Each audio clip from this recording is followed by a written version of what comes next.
What's going on, everyone? Welcome back. Today we've got our Week 12 NFL game picks, outright versus the spread, along with our locks of the week. So make sure to tune in. If you enjoy, hit that like button, subscribe, give us a follow on Twitter at AllDayPigskin to continue interacting with us there.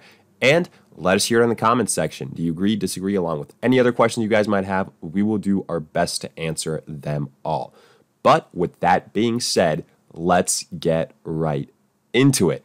And before going into all these breakdowns, I do want to highlight OddsJam once again because it continues to be the place that I use for all of my NFL betting prep. And really not only the NFL, but any other sport you guys would want to look at as well to consider. OddsJam has it all, everything from line shopping to comparison of all different sports books to guarantee you get the best odds out there to maximize your profits. This is the place to do it. And not only that, but while you're here, check out the betting tools that OddsJam has to offer, like their positive EV tool, which shows you line discrepancies so you know you're getting the best odds, or their arbitrage tool so you get equal and opposite bets for a risk-free return.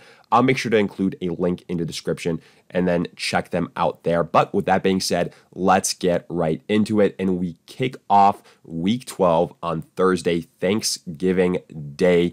And our first game features the Chicago Bears at the Detroit Lions. The Bears 3-7 after losing to the Baltimore Ravens in heartbreaking fashion, while the Detroit Lions 0-9-1, still technically winless after losing barely to the Browns last week.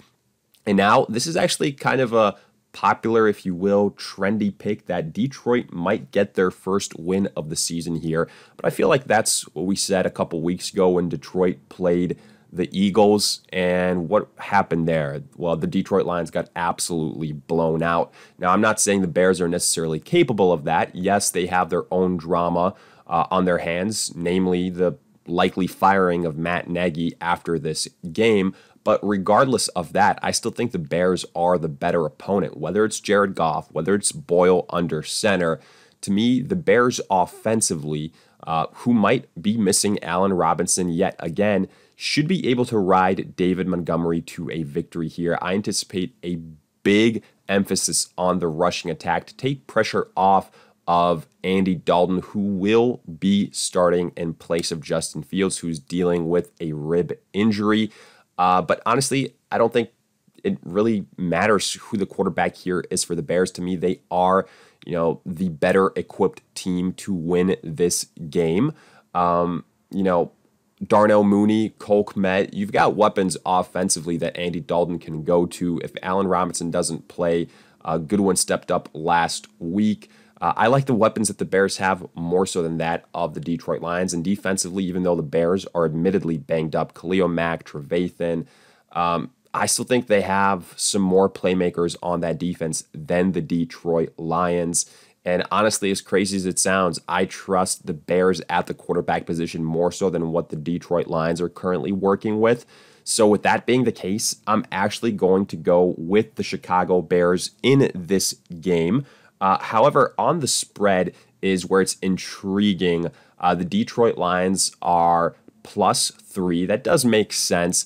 Ideally, what I would like to do is tease that to have the Detroit Lions around +1.5, something like that. So it's pretty close to a pick 'em. And then that way I would feel much better about picking the Chicago Bears outright and on the spread that way. Moving on, we have got the Raiders at the Dallas Cowboys. Raiders coming off a bad loss last week. They are 5-5 after losing to the Bengals. The Cowboys 7-3 after losing to the Chiefs in a game where they couldn't get anything going offensively. One of those duds, kind of like we saw versus the Denver Broncos not so long ago, but a little bit concerning considering that it happened versus one of the worst defenses in the NFL. Now, to be fair, Amari Cooper didn't play in that game. CeeDee Lamb left early with a concussion. And speaking of those two top wide receivers for the Dallas Cowboys, on this short turnaround, the expectation was that Amari Cooper, with that positive COVID test, wouldn't play in this game, just not enough time to clear those protocols, while with CeeDee Lamb, initially it was believed that that concussion would likely keep him out, but now supposedly, he has a chance to suit up. But honestly, with or without those guys, I still like the options the Cowboys have at wide receiver. They have a very deep room. Michael Gallup back healthy. Cedric Wilson an option as well. Tight end help.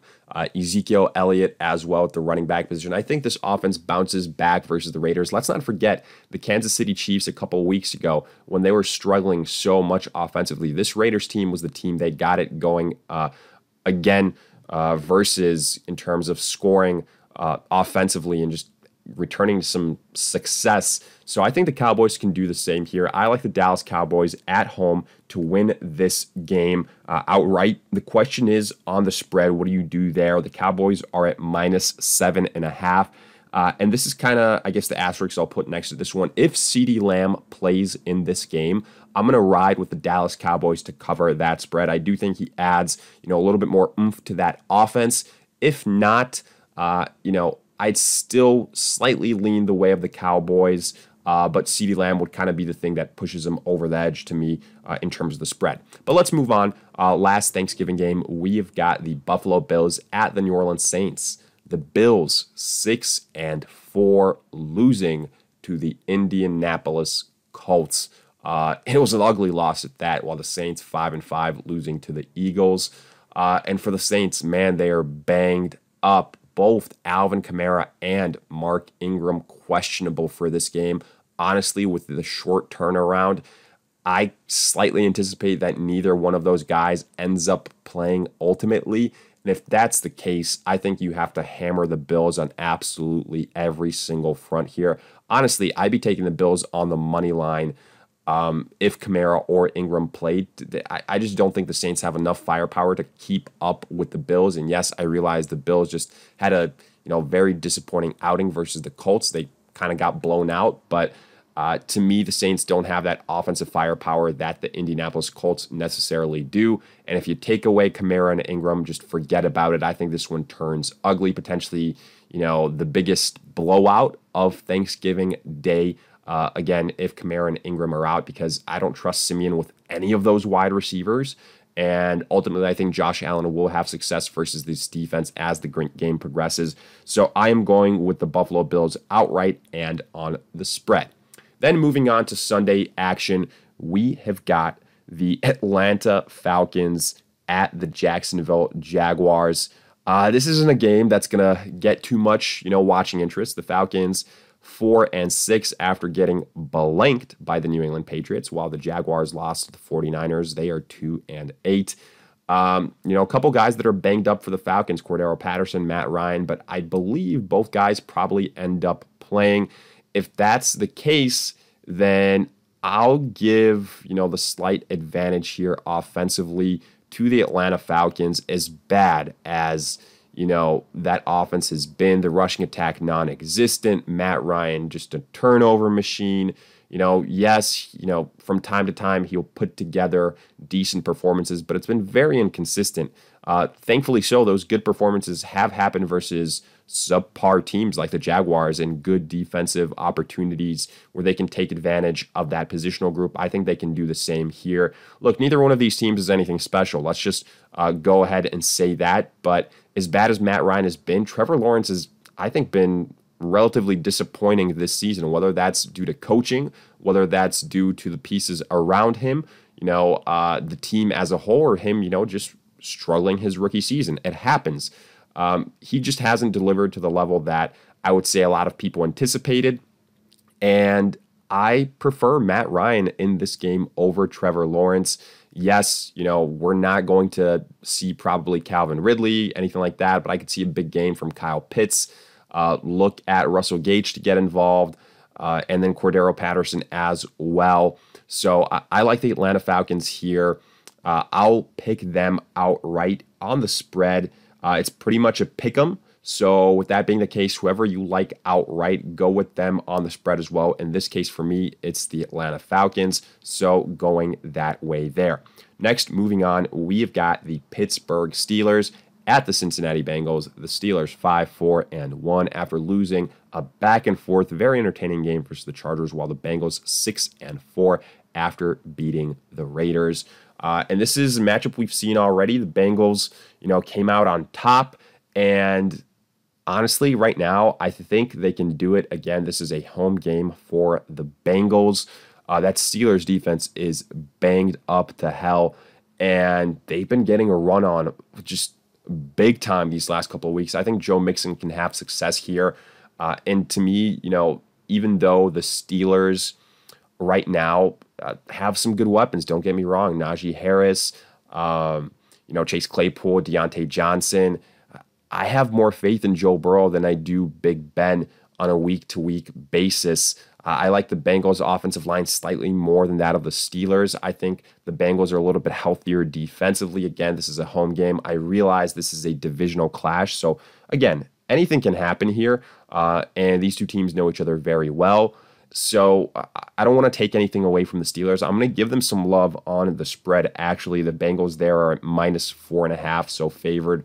I think the Steelers end up keeping this game close, but ultimately, I think the Bengals win by right around a field goal. Again, I think the Steelers, just right now, a little bit banged up. I think the Bengals have some more offensive pieces. I think Joe Mixon is going to take some pressure off of Joe Burrow, and then he's going to be able to find those wide receivers a little bit more successfully. So give me the Cincinnati Bengals outright, but on the spread, I will give some love to the Pittsburgh Steelers there. Afterwards, let's move on to the New York Jets at the Houston Texans and talk about a game that's probably going to have just, nobody tune in. We've got the Jets 2-8, the Texans 2-8. I guess credit to the Texans. They just beat the Tennessee Titans, a game that probably not a lot of people thought would go that way, including ourselves.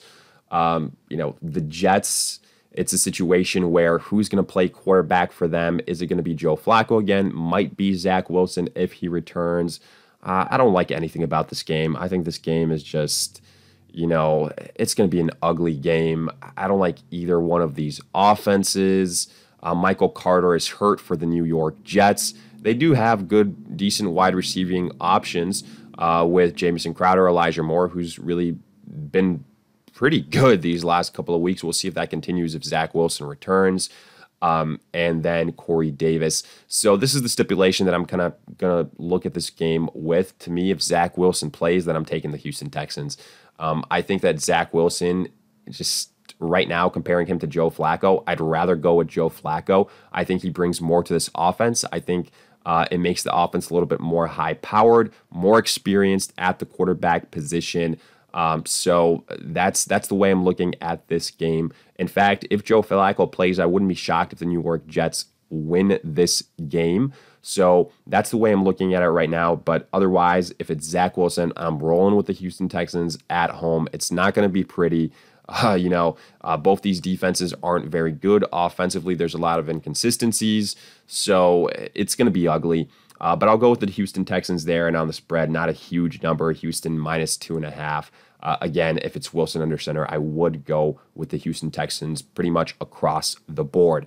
Then we go to the Tampa Bay Bucks at the Indianapolis Colts. The Bucks 7-3, taking care of business versus the New York Giants. Well, the Colts 6-5, huge win versus the Buffalo Bills, and the Colts are in a hell of a streak as of late. And it has a whole hell of a lot to do with one Jonathan Taylor at the running back position. But I think we finally kind of gotten to the point in terms of opponents that Carson Wentz is going to have to put it back on his shoulders if the Colts want to win this game. And I just don't have all the faith in the world that that happens. Again, don't get me wrong. I'm not trying to poo-poo the resume of the Indianapolis Colts. I think they have done well. Just kind of unleashing Jonathan Taylor. That's been very, very good for them and very successful. Michael Pittman as well at wide receiver. Speaking of wide receivers, the wide receivers I think are going to be the ones that have to get it done here for the Colts along with Carson Wentz. I just don't think that outside of Pittman, you have too many reliable options. Jonathan Taylor can only do so much when you go up against a team like the Tampa Bay Buccaneers with Tom Brady, with a good front, and with so many weapons offensively. Even if the Colts do go up, the Bucs are the type of team that won't get blown out.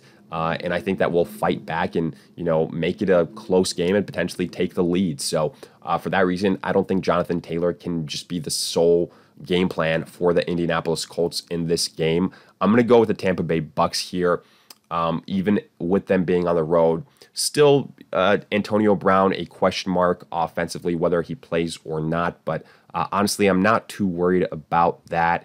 Offensively, the Bucks have a lot of weapons: Godwin, Evans, Gronk, Fournette. So I got to go with the Tampa Bay Bucks there. I think the quarterback position just is the bigger difference here, and the wide receivers that the Tampa Bay Bucks have to work with. I'm going with the Bucks outright on the spread. Not a huge number. The Colts getting +3. I could see the Tampa Bay Bucks kind of pulling away late in this game. I could see Carson Wentz with some untimely turnovers, so give me the Tampa Bay Bucks on the spread as well.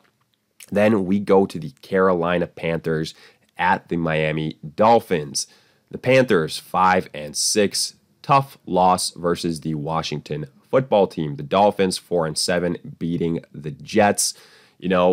Both these teams underperforming, up and down, inconsistencies. We're going to see Cam versus Tua here. The Dolphins at wide receiver, they are hurting there. It's Jalen Waddle, and then that's pretty much it. No Devontae Parker, no Will Fuller.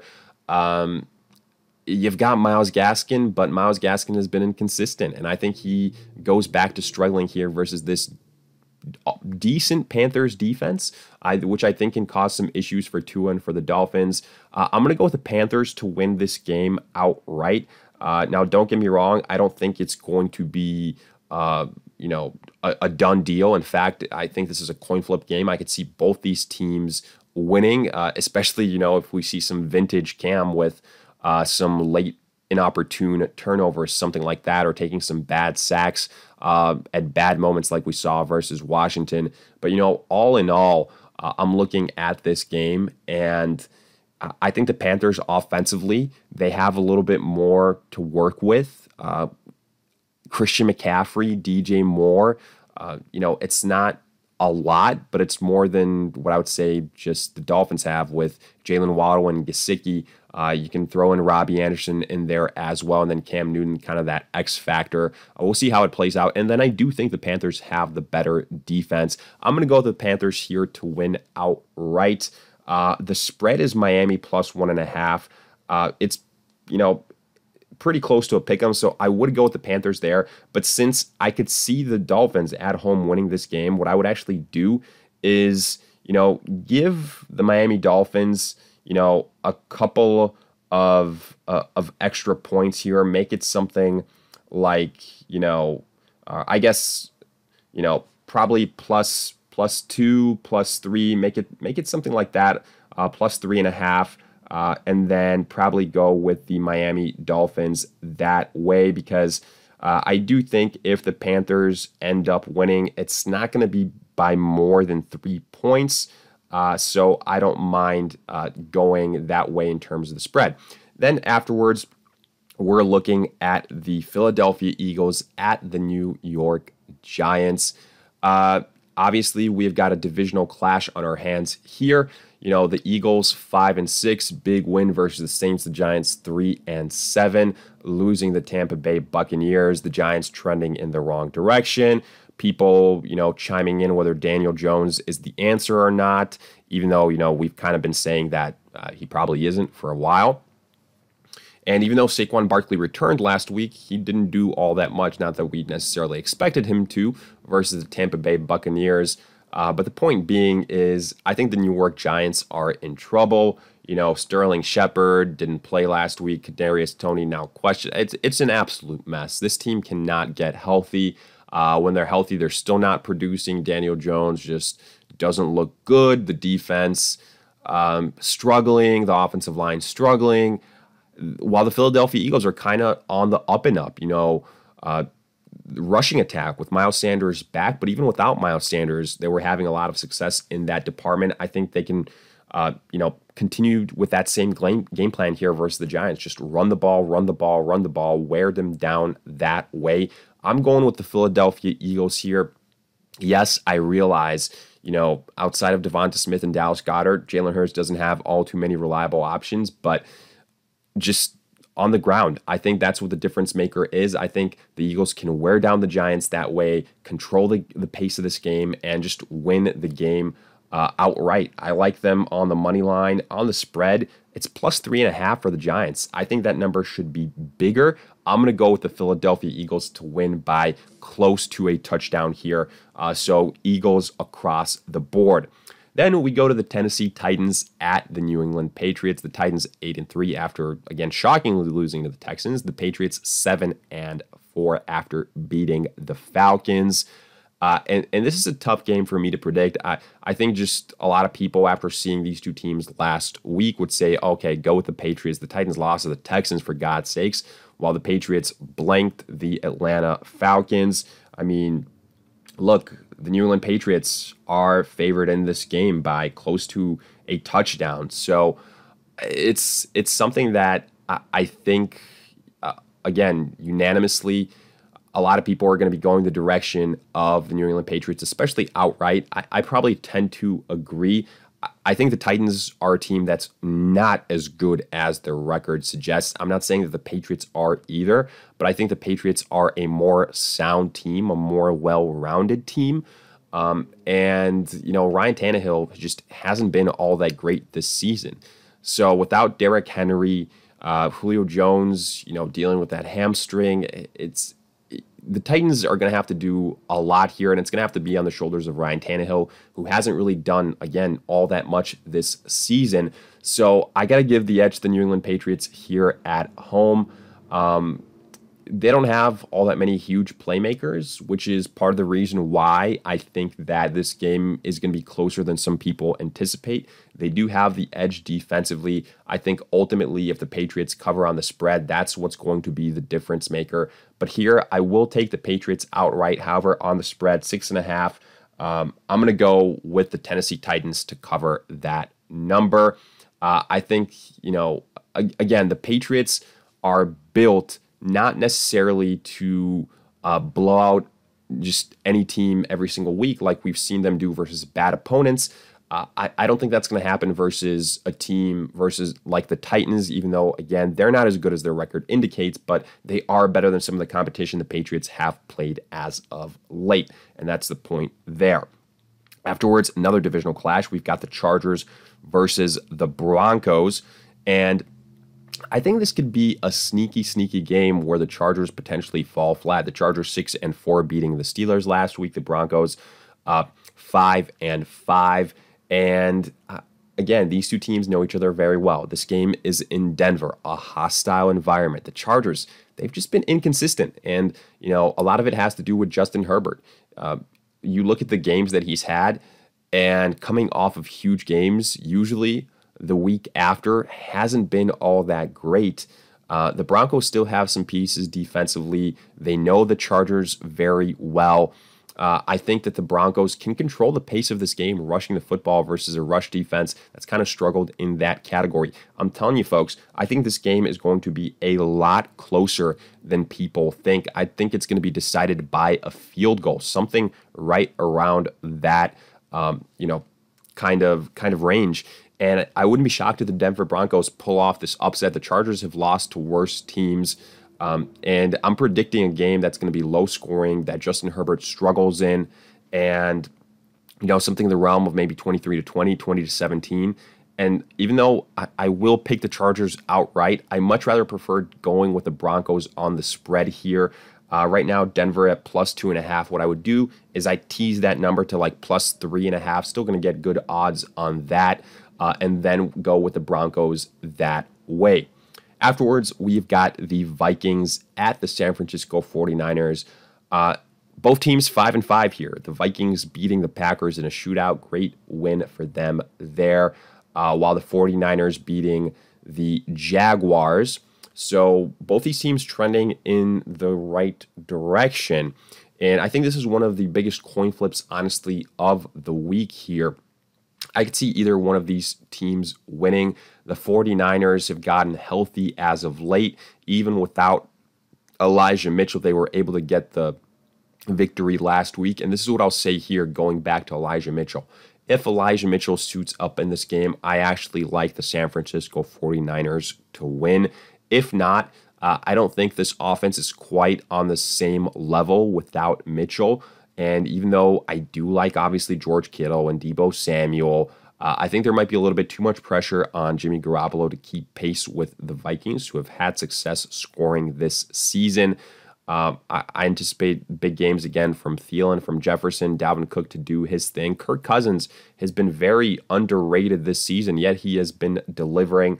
I'm going to go with the Minnesota Vikings to win this game. I really like them on the spread. The 49ers getting -3. And honestly, either way I'd go here, I'd probably go with the Vikings on the spread as my preferred pick overall. I think it's very close. I could see it going either way. I think right now the Vikings have a little bit more consistent quarterback play, so I like them there. Then moving on, we've got the Rams at the Green Bay Packers. Pretty much a pick 'em here. The Rams 7-3 coming off the bye, while the Packers 8-3 losing to the Minnesota Vikings. And I'd say there's probably some concern with the Rams here. They've kind of had the last couple of weeks where they haven't looked all that great. Matthew Stafford has struggled. Before that, the Rams were absolutely rolling. Stafford looked great in every single game. But it's been a situation where, it's been 2 back-to-back bad games for Stafford, a lot of turnovers, things like that. Now, don't get me wrong. I think the Rams still very talented. I think Stafford is going to turn it around. I think that this Packers defense is suspect. Stafford knows the Packers very well, obviously spending all those years with the Detroit Lions. I think he can have success versus Green Bay here.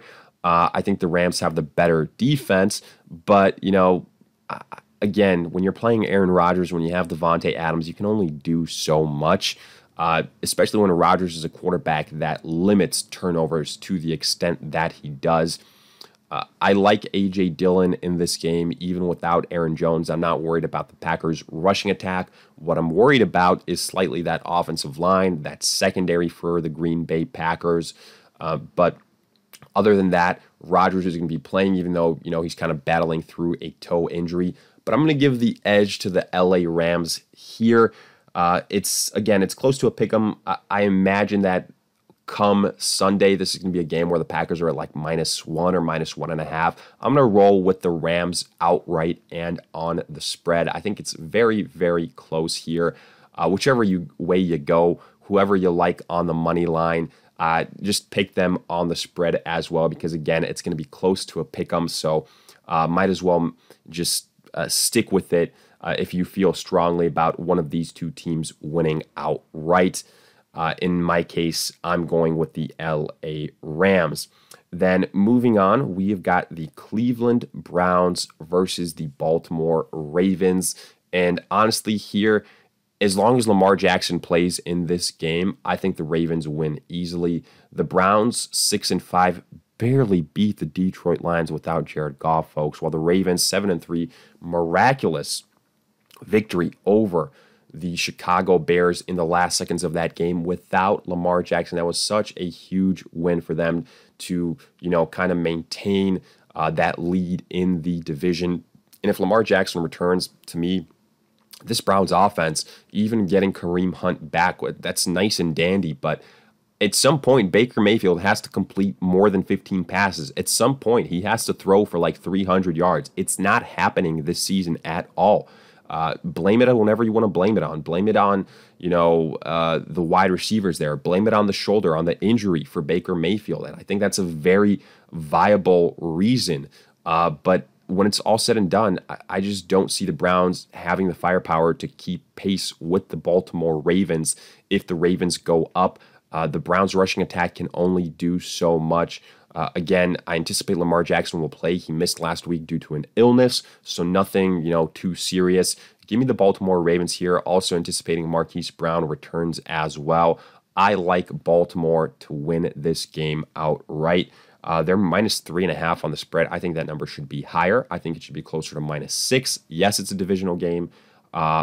Yes, I also don't care. I think the Browns are overrated. Give me the Baltimore Ravens to win and potentially to win big. I love them on the spread as well. And then finally, we have got Seattle at Washington. Seahawks 3-7, Washington 4-6. Seahawks losing to the Arizona Cardinals without Kyler Murray. Washington beating the Panthers. And right now, honestly, I can't remember the last time I've seen the Seahawks with a losing record and this bad of a losing record this late in the season. It's bad.